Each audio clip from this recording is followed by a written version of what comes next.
Puji syukur kita panjatkan kepada Allah, di mana Allah Subhanahu wa taala sejak tahun 1945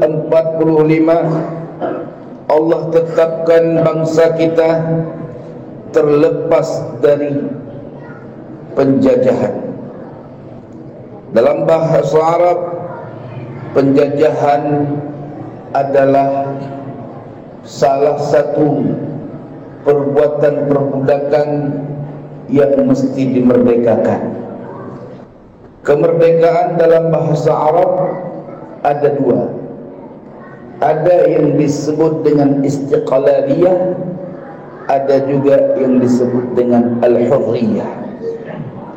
Kemerdekaan dalam bahasa Arab dalam perkataan istiqlaliyah itu menyeluruh dibanding dengan kemerdekaan dalam bahasa Arab dengan kalimat al-hurriyah. Jadi tuan-tuan yang dirahmati oleh Allah, kemerdekaan yang bermakna dalam bahasa Arab istiqlaliyah itu menyangkut seluruh kehidupan dalam bentuk penjajahan. Maka bangsa kita pada tahun 1945 menyatakan bahawa sesungguhnya kemerdekaan itu ialah hak segala bangsa, dan oleh sebab itu maka penjajahan di atas dunia harus dihapuskan karena tidak sesuai dengan pri kemanusiaan dan pri keadilan. Akhina fillah yang dirahmati oleh Allah, penjajahan adalah sesuatu perkara yang sangat menghancurkan norma-norma kehidupan manusia yang berakal sehat. Penjajahan ada beberapa macam model.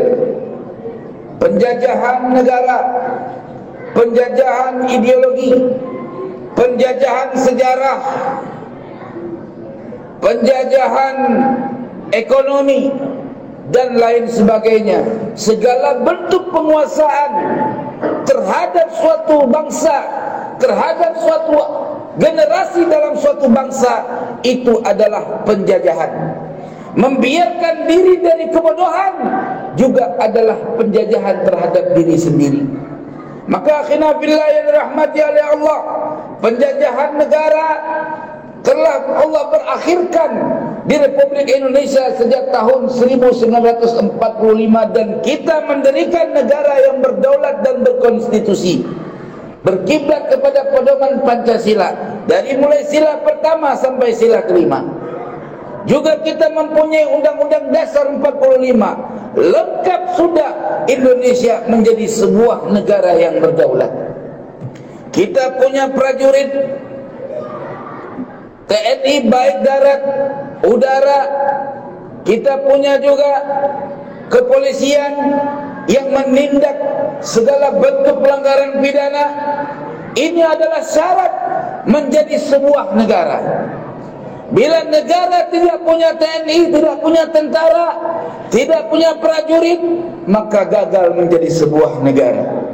Akhirnya fillah yang dirahmati oleh Allah, 2024 sudah muncul penjajahan yang baru.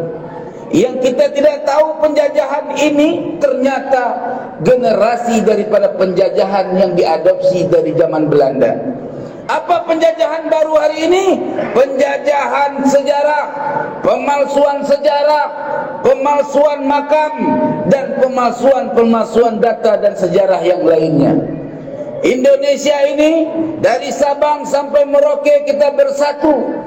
Pertama, ketika Indonesia tidak diizinkan merdeka oleh negara-negara internasional karena berdasarkan undang-undang internasional, apabila suatu negara sudah dikuasai oleh negara lain sejak ratusan tahun, minimal 200 lebih atau 300 tahun, maka negara itu berhak dikuasai oleh negara yang menjajahnya. Ini undang-undang internasional, tuan. Maka pada saat itu berdirilah radio rimba yang ada di Aceh mengproklamirkan bahawa Indonesia belum dijajah seutuhnya oleh Belanda laknatillah. Aceh belum pernah sampai dikuasai takluk kesultanannya ke tangan Belanda laknatillah. Cut Mutia punya surat perjanjian dengan Belanda. Kami belum pernah tunduk kepada penjajah Belanda. Awal penjajahan di Aceh dikuasai oleh Belanda berdasarkan perang yang menumpahkan darah. Tahun 1800 sekian masuklah Belanda, diakibatkan dendamnya Belanda dengan Aceh gara-gara persoalan perdagangan lada sampai membahas masalah teologi agama. Akhirnya fillah yang dirahmati oleh Allah, berperangnya rakyat Aceh begitu dahsyat melawan Belanda. Tidak satu pun wilayah yang mampu dikuasai utuh oleh Belanda. Oleh sebab itu Belanda mengutus seorang misionaris yang bernama Snok Horgronje. Snok Horgronje berganti nama menjadi Abdul Ghafur. Dia pergi ke Mekah bersahabat dengan Utsman bin Yahya, seorang habib dari klan Bani Ba'alwi, yang sekarang ini nasabnya sudah terbuka bahwa nasab keturunan Bani Ba'alwi itu adalah nasab palsu, bukan zuriat Nabi Muhammad SAW. Utsman bin Yahya ini bekerja sama dengan Snok Horgronje, di mana Snok Horgronje setelah mengganti nama menjadi Abdul Ghafur, dia di Aceh digelar dengan Habib Putih. Habib Putih. Apa makna Habib Putih kalau dalam bahasa Aceh? Maknanya seorang habib yang berkulit putih. Akhirnya fillah yang dirahmati oleh Allah, berjalan waktu dia menuntut ilmu bersama syekh-syekh yang ada di Mekah. Oleh sebab itu Allah bukakan pintu rahasia asrar kepada seorang ulama kabir yang mengarang pertama sekali juz amma yang kita baca dari masa kita kanak-kanak, yang disebut juz amma al-Iraqiyah atau al-Baghdadiyah. Siapa yang pernah baca juz amma yang dengan ejaan orang Aceh, alih hati bareha, alih yu barehi, alih tiko barehu, a i u, kalau dibaca orang sini alih patah, alih kasra'i, alih demau, a i u, itu yang karang ulama Aceh yang namanya digelar dengan Tengkuci Tanuh Abe. Tengkuci Tanuh Abe inilah yang membongkar bahwa Snok Horgronje itu adalah kafir, Abdul Ghafur atau Habib Putih itu adalah bukan seorang Islam tapi seorang kafir. Maka perkataan Tengkuci Tanuh Abe menjadi pertimbangan ulama-ulama Makkah pada saat itu. Karena ini bukan orang kece-kece, keturunan daripada Tuan Syekh Abdul Qadir Al-Jailani. Akhirnya billah yang dirahmati oleh Allah, setelah ungkapan tersebut dibukakan di tanah suci Makkah, ulama Makkah bersepakat dan bermusyawarah sehingga mendapatkan kesimpulan agar Snok Horgronje dihukum pancung. Akhirnya fillah, datanglah Utsman bin Yahya melindunginya, dan Utsman bin Yahya bersama Snok Horgronje diusir dari Makkah untuk pergi ke manapun negeri dan tidak boleh balik ke kota Makkah kecuali haji. Akhirnya billah yang dirahmati oleh Allah, tahun 1880 sekian Utsman bin Yahya diangkat sebagai mufti Batavia. Sebenarnya bukan mufti Batavia, tetapi muftinya Belanda. Dia mengungkapkan fatwa untuk memerangi ulama-ulama ahli tarekat di negeri Indonesia yang melawan penjajahan Belanda, karena menyatakan siapa yang melawan Belanda adalah melawan aturan agama yang disebut bughat, dan hukum bughat wajib diperangi. Maka sejak fatwa tersebut baru muncullah tentara-tentara mukibinnya Bani Utsman bin Yahya, ya, sehingga terjadilah geger Cilegon. Dan setelah geger Cilegon, perang besar di Aceh yang mengakibatkan banyak ulama-ulama menjadi syahid di Nanggro Aceh. Akhirnya billah yang dirahmati oleh Allah, di masa itulah pemalsuan makam terjadi. Di Aceh ada namanya Tengkuci, di Anjung dialawikan menjadi Abu Bakar Balfaqih. Raja Aceh namanya Raja Aceh namanya Sultan Hasim Jamaluddin dibalikkan menjadi Sultan Hasim Jamalullail.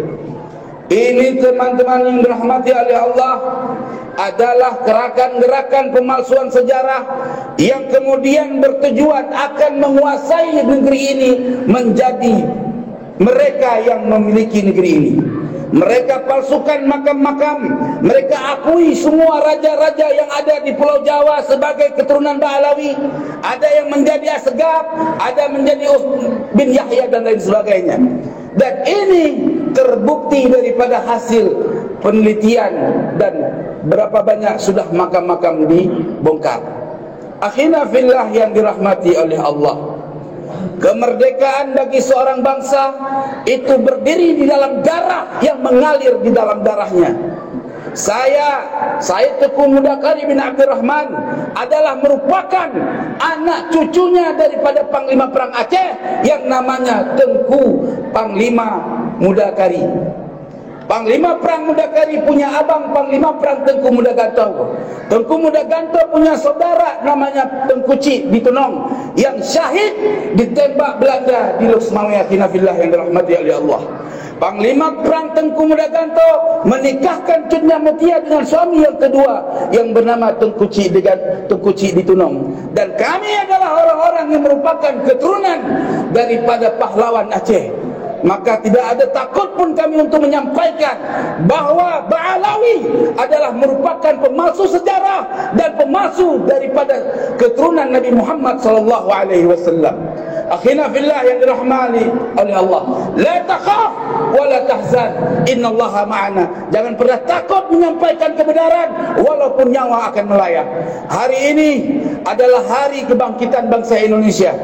Dan hari ini juga kita lihat berapa banyak mereka memprovokasikan rakyat untuk memerangi kami yang menyampaikan kebenaran dengan persekusi dimanapun antum pernah lihat saya dipersekusi.